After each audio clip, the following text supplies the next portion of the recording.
बरं, पहिला प्रश्न मला तुम्हाला असा विचारायचा आहे. सरांनी तुम्हाला अनेकदा लेन्समधून पाहिलं असेल. कॉम्प्लिमेंट किती वेळेला दिली की अलका काय दिसतेस ग? आमच्या इथे कॉम्प्लिमेंट पेक्षा ना आमचे थोडेसे वादच व्हायचे. कारण मला तो परफेक्ट लाईट लागायचा आणि तिचं म्हणणं असायचं की माझ्या मुवमेंटला रिस्ट्रिक्शन नको.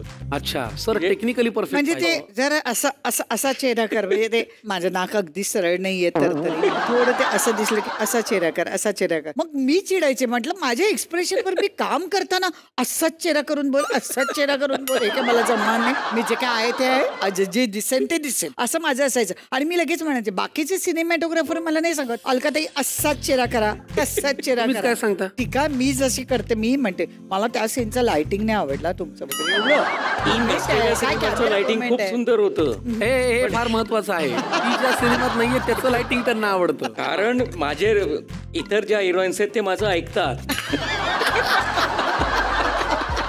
ते ऐकत नाही.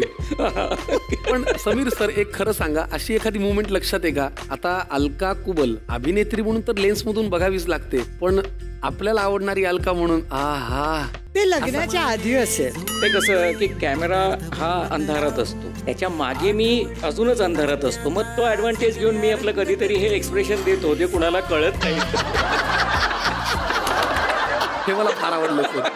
खवईगिरीचा काही किस्सा, काही आठवण? आम्ही बऱ्याच वेळा जेव्हा आमचं अफेअर होतं त्यावेळी आमचा बराच मोठा ग्रुप होता. म्हणजे आमच्या बरोबर विवेक देशपांडे, किशोरी शहाणे, राजू चिटको, आमचे असे बरेच, माझी बहीण, असे आमच्या बऱ्याच जणांचा ग्रुप होता. आम्ही एकदा अनुराधा सिनेमा करत होतो कुमार सोनींचा. त्यावेळी आम्ही एका ठिकाणी एक खानावळीत गेलो आणि तिथे एक बाई खूप छान पदार्थ करत होत्या आणि खूप आवडली आम्हाला ती रेसिपी. तर ते होते बाजरीचे वडे.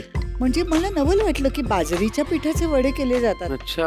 हो. आणि आम्ही मग आवडले, दोघांनाही खूप आवडले. ट्राय केलं काय आहे. तर मी त्यांना विचारलं हे कसं कसं केलं आणि आम्हाला ते आवडलं की मी पुढे ते घरीही करायला लागले. किती छान. म्हणजे ही आमची लव्ह रेसिपी म्हणता येईल. फार छान. पण याच्यामध्ये अशा प्रेमाच्या गप्पा होत राहतील, पण आज तुमच्यावरती प्रेमाचा खटला चालणार आहे. हो हो. कारण काय, काही तुमच्यावरती आरोप झालेले आहेत, तर ते आरोप कुणाकडून कुणाकडे आहेत आणि खटला कोण चालवणार आहे, निकाल काय लागणार आहे, हे बघण्यासाठी माझ्या मनात फार उत्सुकता आहे. तर तो प्रेमाचा खटला चालूया आणि बघूया अलका आणि समीर यांची जोडी कसा निकाल लावती. चला, आता तुम्हाला प्रश्न पडला असेल की त्या कटघऱ्यामध्ये कोण जाणार आहे.